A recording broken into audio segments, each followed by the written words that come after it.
KG মাংসের টাকা নাই, তবে এই মাংসের টাকা তোমাকে দিতে হবে না। তোমার আঙ্কেল তোমাকে এটা কিনে দিল, তুমি এখন এটা নিয়ে বাসায় যাও। সত্যি বলতেছেন আঙ্কেল, এই মাংসের টাকা আমাকে দিতে হবে না? না, সত্যি দিতে হবে না। আমি চাই না তোমার স্বপ্নটা এই মাটির ব্যাংকের মতো ভেঙে যায়, তাই তোমাকে এটা দিয়ে দিলাম, তুমি এটা নিয়ে বাসায় যাও। সত্যি আঙ্কেল দেখি আমাকে মাংস কিনে দিল। ভাই, আপনার মাংসের বিল কত হয়েছে? 800 টাকা। আচ্ছা, দিতেছি। এই যে নেন ভাই, এখানে 1000 টাকা আছে। দেখি তো টাকাটা ঠিক আছে কিনা। না, ঠিকই আছে।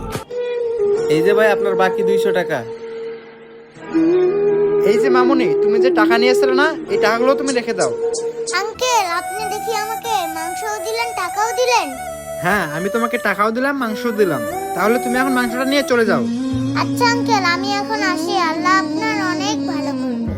আচ্ছা ঠিক আছে মামুনি, আর সাবধানে বাসায় যাও, ঠিক আছে?